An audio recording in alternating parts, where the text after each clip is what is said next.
Hello, everyone. Thank you for joining this talk on initial access brokers and new era of criminal marketplaces. My name is Dmitry Shestakov. I'm head of Cybercrime Research Department in Group IB. My team and I are responsible for monitoring and researching underground activity in order to detect, analyze, and prevent new threats. The rise of initial access brokers and ransomware gang is a trend that we have closely monitored. And by reviewing the history of their collaboration, we can understand the present and predict what these threat actors will do in the future. Today, we are going to take a look at the main historical milestones of the development of the initial access brokers market. We will figure out why this area was of such little interest for cybercriminals in the past, the method threat actors experimented with to try to monetize their accesses, how FXMSP has changed the market, and why ransomware gangs have so many links with initial access brokers today. We also will take a look at modern examples of threat actors that specialize in initial access. Finally, I'll share my prediction for the market and how it will grow. So, let's begin. First, we should set some terminology. And the main question is, what is initial access broker? There are some specific threat actors that focus on getting access to a corporate network or system through a variety of methods. It could be some simple techniques, such as brute force of remote access systems using leaked credentials or public vulnerabilities in these systems. My team also has observed complex attacks, which use targeted phishing campaigns, social engineering, zero-day exploits, and other cool techniques. In some cases, initial access brokers attempt to establish persistence on victim systems. And in others, they just sell credentials for VPN or RTP system. To summarize, there are a lot of types of initial access brokers, but undevelopably, they are all bad news for companies. They are kind of dark pen testers. They try to get access and then sell it in the underground market. If a company needs to check their network protection, they can hire a pen tester, but if a ransomware gang wants to get access to the same network, they will hire a dark pen tester, also known as initial access. The next question is, how initial access brokers become so successful? So, there is a term, marketing mix, also known as the 4Ps. This is a foundation model for business, historically centered around product, price, place, and promotion. This model is often used by a legitimate commercial team in the real world, but the same principles can be applied to the underground world, and I will explain why. Firstly, the product in this case is access to a corporate network, and at present it is a really desirable asset for ransomware gang, for instance. The second one is price, and in this case, at present, initial access broker came to preliminary assessment of compromised network, which allows them to set the best price for them and customers. Third one is placement. Over the years, threat actors have found the best forum for posting information about hacked networks. And last one is promotion. And in this case, we see the same situation. Over the years, brokers have understood how to advertise their access, which information will be interesting for potential customer, like a size of company, an industry, and a country, and etc. The modern initial access broker marketplace has evolved to follow these principles, but it wasn't always like this. Let's take a look at how they have been developing over the years. We can begin by starting our underground timetable machine and going back to 2003. If you had been a regular hacker at this time, most likely you would have been a member of some underground forum or community, like Exploiting. On these forums, there were a lot of discussions between hackers trying to understand how to monetize their activities.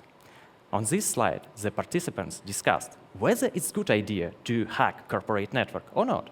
And as you can see, one threat actor said that you could find anything valuable in the corporate network, especially secret information. Now, when hackers demand ransom, which I estimated to be in the millions of dollars, it sounds really funny and fantastic. But in early 2000s, hackers didn't understand the importance of internal networks. If we revert to the idea of 4PS, at the time, there wasn't the understanding that access to corporate network was a valuable product. Instead of with this, there were a lot of topics in which hackers were selling access to various servers, whether it be RDP, FTP, SSH, or etc. On the one hand, it looks like something similar to current sales, the same RDP, for example. But on the other hand, there is a very critical difference. Access was sold without the goal to developing the attack and trying to get access to a full internal network and information inside. They just didn't want to go deeper. Hackers were thinking only about how to use these goods directly, and the most popular direction at the time were, first of them, brute force attacks. It's using such servers like proxy for attacking other systems. Second one is sending spam. It's similar situation. When hackers need to send a lot of emails, it was good to have a lot of mail servers. Third, carding activities. Hackers always try to hide their real identity, so using stolen servers was quite convenient for them. And last one is hosting illegal activity. It is similar activity with previous one, again for hiding. That's why, as you can see on this slide, hackers were only interested in configuration of server, but not in their content. And that's why anyone could get access to a remote RDP server for just $10 or $20. But where were ransomware gangs? The first ransom software appeared back in 2004.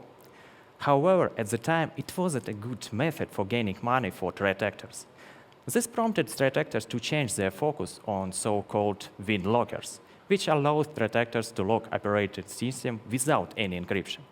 And this trend had been popular till 2013, when the first CryptoLocker appeared. And one of the first ransomware affiliate programs also appeared in the same year, because ransomware was quite a popular trend. However, most ransomware victims were regular people. The gangs at the time didn't understand that by targeting business, they could earn more money.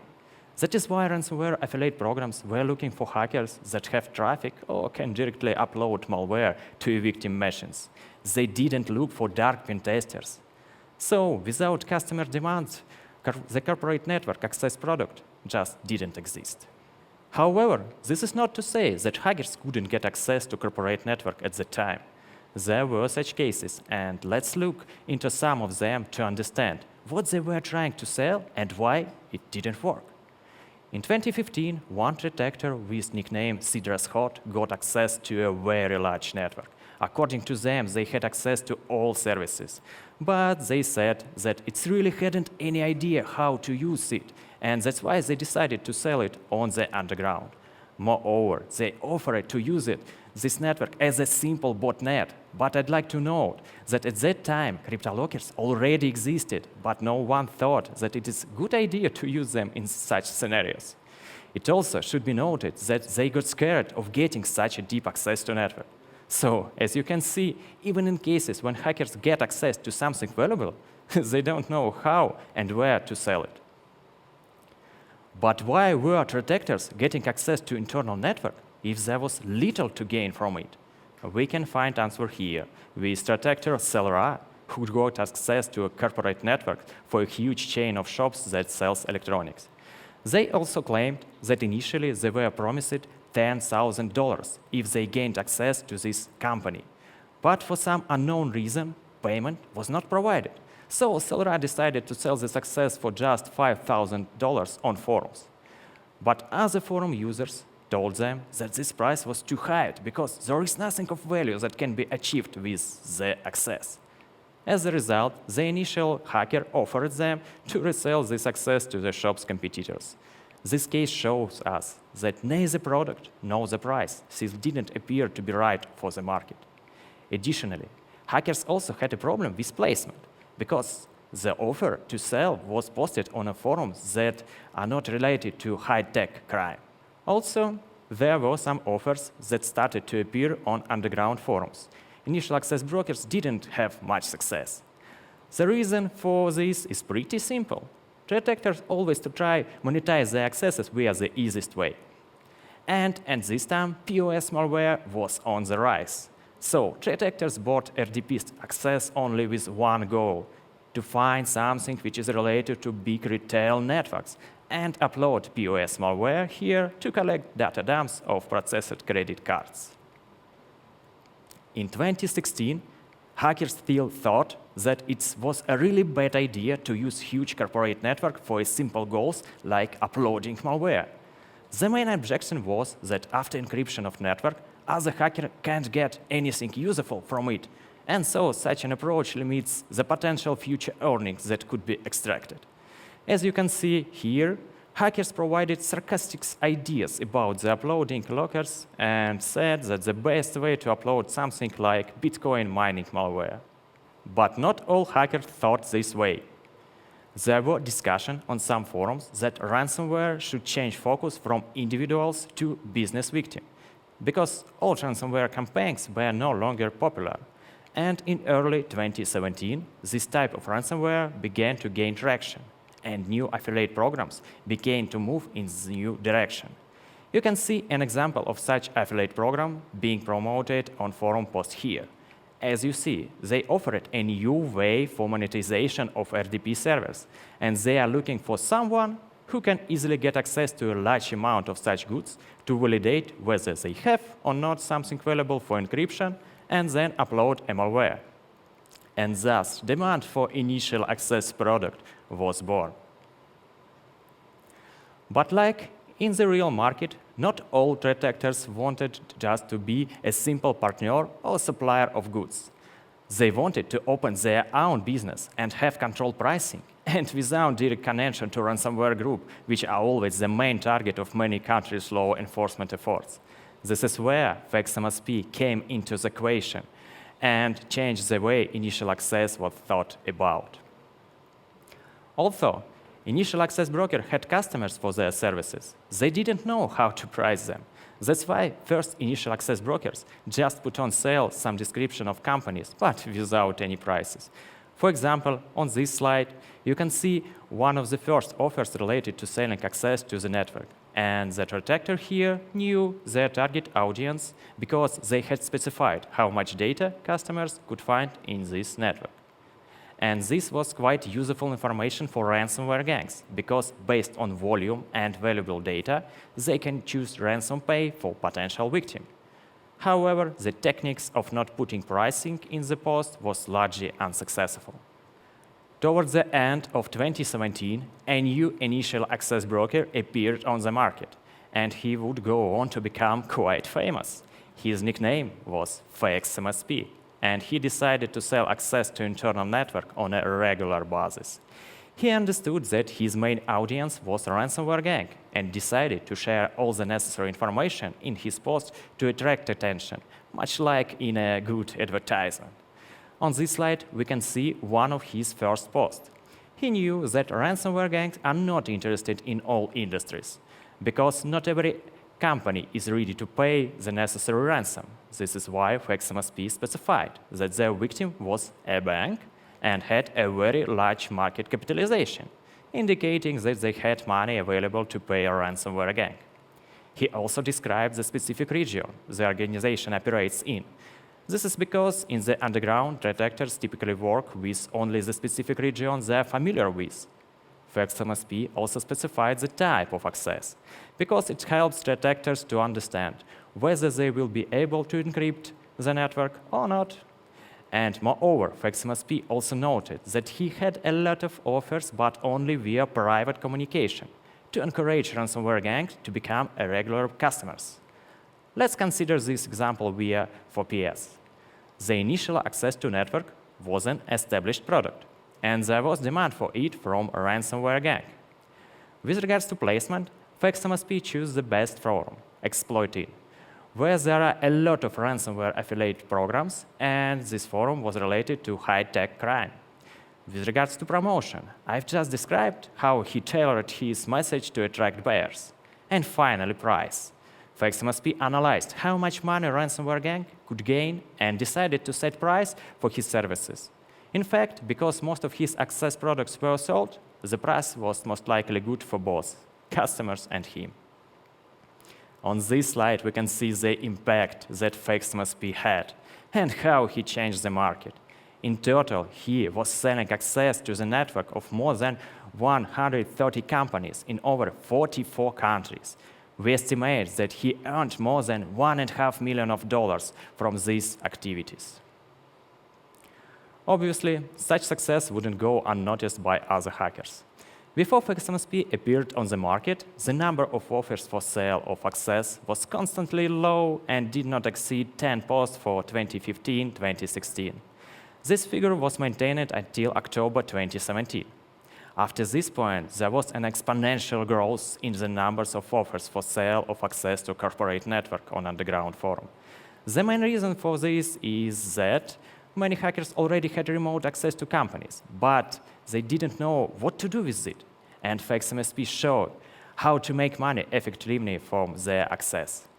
With regards to the history of the first initial access broker, in late October 2018, FXMSP and his partner Lampedusa, greed for profits became their downfall. It turned out that they were trying to sell access to the same network to several different buyers. As a result, on October 24, both users were banned from several of main underground forums and allegedly focused on private sales. They continued to post advertisement on unrelated forums, but it means that they had changed placement. And obviously, this resulted in impossibility to compete with their successors. And finally, at the end of 2019, they stopped their activity altogether. What we can see on this slide is how exactly FXMSP started a new wave of initial access brokers. Professional dark pen testers were born, and their services were quite popular among the ransomware gang. And thus, a new market has arisen. I'd like to share the advertisement of a current initial access broker. As you can see here, this message was posted just half a year ago. It's quite modern advertising. And in this case, the threat actor with nickname Nomok directly follows the standards which were laid by FXMSP. Initial access brokers changed more than just the marketplace they interact with. In 2018, the most famous ransomware as service was GangCrab. I think most of you have heard about this ransomware gang.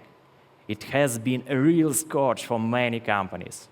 Initially, they had a program where they were looking for partners who would gain access to a network for them and exploit it.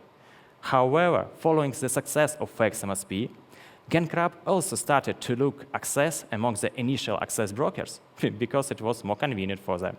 Moreover, because they were something like FXMSP but in the ransomware as service world, many of their successors also started to use initial access brokers to gain access to interesting companies. As you see, at present, there is a strong collaboration between initial access brokers and ransomware gang. But this collaboration was based on the basic principles of market, demand and supply. Let's move on and analyze the statistics of the modern initial access market.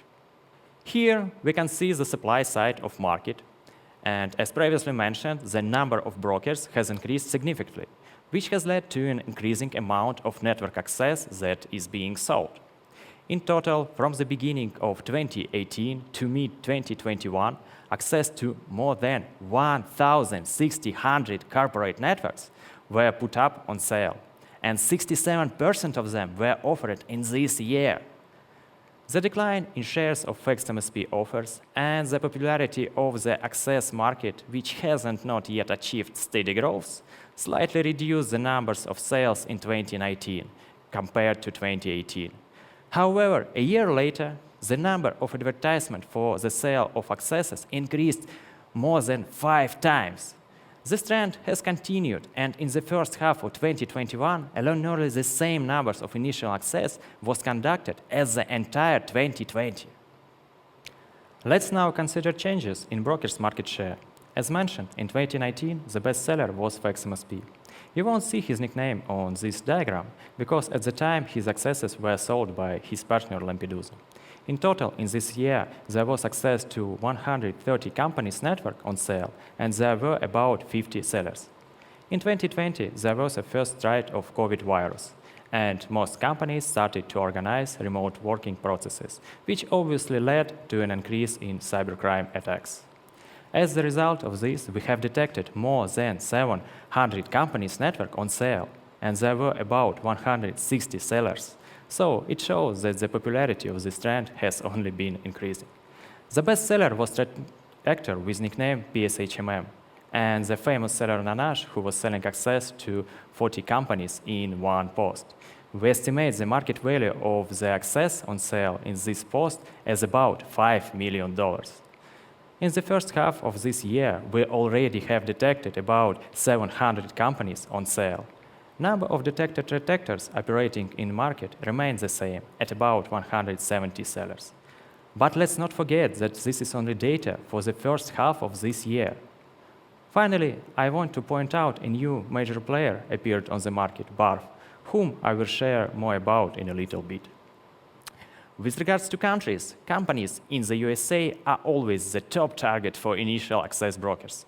The numbers of companies that have their access sold without details about the region of operation is consistent across the different years. And this means that at present we still have some initial access brokers that don't understand how to sell their stuff, because without a region it's difficult to find a customer.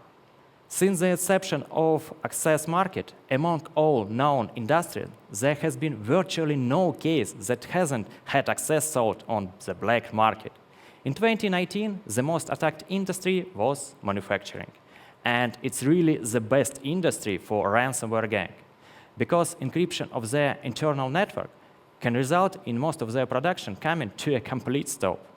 In 2020, threat actors also targeted banks, which have always been a very delicious target for threat actors. In 2021, the focus on specific industries decreased. In part, this is because of many new initial access brokers entering the market are unaware of which industries will be better for selling. Let's consider some interesting threat actors and understand their current trends and TTPs. The first access broker we will review has the nickname Drumlu, also known as FreeLV4N. This threat actor is quite famous on underground forums. According to our investigation, most likely they are from Turkey. They appeared on forums in May 2020 and started selling their services in the same month. But initially, they were selling hacker database instead of access to corporate networks. The first sale was related to a huge database containing information about Saudi Arabia citizens. There was also an interesting fact about this gang. They even tried to sell information about hackers from different underground communities, including their credentials for underground forums. The group only decided to sell access to the corporate network at the end of June 2020. They also noted in their post that they are also ready to hack any target which is interesting for potential customer. So, in this case, they were trying to attract the attention of ransomware gang as a dark pen tester. And it appears that they managed to do this. According to some posts on the underground, they were working directly with Thanos ransomware gang. So, again, we see collaboration between initial access brokers and ransomware gangs. But this gang was trying to sell access separately and work as an affiliate in a ransomware affiliate program at the same time. Most likely, they were thinking that this helped bring in more money. In total, they advertised access to the networks of more than 50 companies. The median price of their sales was $3,000. Based on their activity, they could have earned about $180,000. They stopped selling in April 2021. Most of their victims are located in USA, which is a common trend. But with regards to industries, they are looking for victims in critical sectors like financial services, IT, and government. It should be also noted that this threat actor had a lot of other activities on underground forums. And research of such activities helps to understand their main tactics, techniques, and procedures. Reviewing Drumlu posts on underground forums, the most likely method they used for getting initial access was exploiting vulnerabilities in Microsoft Exchange and Winbox. To establish persistence within attacked network, we believe they used Vanilla Red or Quasar tool. Based on the fact that they describe that they have a self-made Office macro builder, most likely they also used target phishing as an initial vector. They also note in their post that sometimes they found interesting credentials in simple stealer's log and then used them for getting access to some network services. All of these findings were collected via underground forum monitoring and highlighting the importance of it as a source of data. Our next threat actor has the nickname BARF. As previously mentioned, they are now a major player in the initial access market. We detected the first activity of this threat actor as far back as 2017, and they are a good example of how a regular seller of RDP became an initial access broker. Because in 2017, BARF operated as servers where they just provided compromised RDP servers to order. They were working as old-fashioned hackers. According to some of his posts, his main customers were carders who were looking for RDP servers for cashing out purposes. But then his customers started to notice that some of the sold RDP servers were already encrypted by CryptoLocker malware, and his servers began to receive a lot of negative reviews. It was only in 2020 that they decided to try selling not just unknown RDP, but access to specific companies. They didn't specify the name of victim, but there was information about industry, country, and revenue. And obviously, such activity attracted the attention of a ransomware gang. In fact, the first time they tried selling access to corporate networks, they sold the service in 1 day. After this, they decided to continue to work in this direction. A key difference between them and other threat actors is that they only use RDP brute force attack as an initial attack vector. This has affected their pricing, with the median price for this threat actor being only $100. However, given the fact that in total they were selling access to networks of more than 145 companies, their potential income could be $50,000. They stopped selling in May 2021. Most of their target also allocated in the USA. By industry, the majority of victims came from commerce and shopping companies. With regards to tactics, techniques, and procedures, the initial vector was performed using the specific tool Z668 for bruting RDP credentials. But in January 2019, they decided to sell this software and started searching for a programmer who can develop the similar software but base it on their requirements. Given the fact that their activities continued, it's likely they had found a developer. It should be also noted that this threat actor always specifies the information about the amount of hosts in compromised network. Obviously, such information also could be very useful for ransomware gangs. For this purpose, he might use IP scanner software or something like advanced IP scanner, for example. The other interesting thing about this threat actor is that they often post the first 2 octets of victims' IP addresses.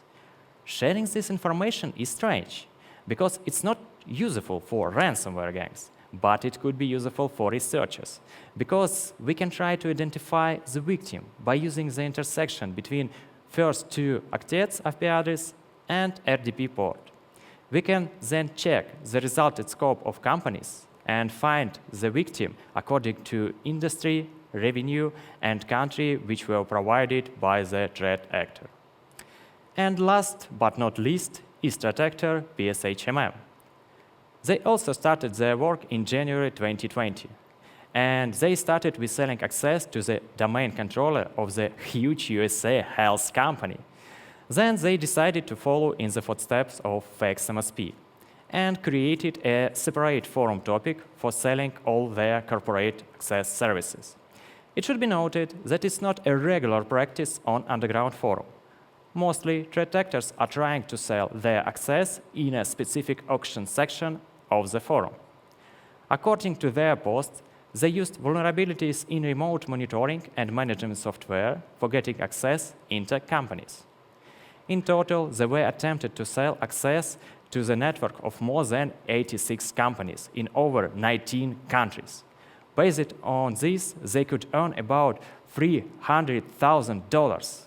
But we can be sure that they got at least $60,000, according to comments from his customers. They stopped the activity in May 2021. And I think you have may noticed that all these threat actors stopped their activity in the spring of 2021. What's the reason for this? I'd like to note another interesting fact which happened in May 2021. Administrators of two main underground forums, XSS and Exploitin, decided to prohibit advertisement of ransomware gang on their forums. The reason was quite easy. Ransomware became a popular topic in mass media, and many countries started to fight against this crime. And posting of ransomware is attracting unnecessary attention to forums.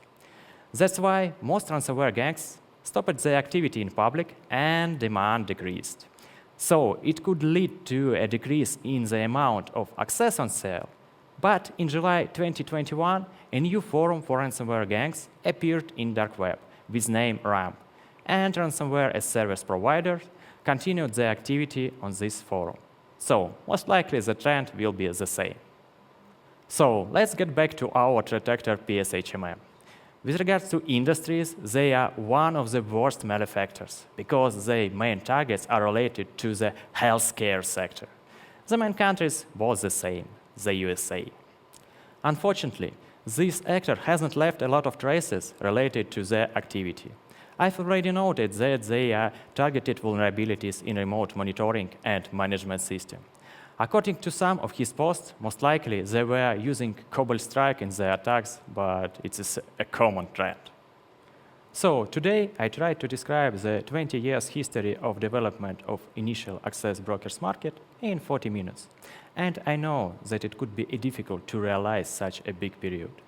But as I said before, knowledge about the past can help us to understand the present and predict the future. So let's go to some predictions. Firstly, we expect the number of brokers and attacks to grow. It's still a very lucrative product.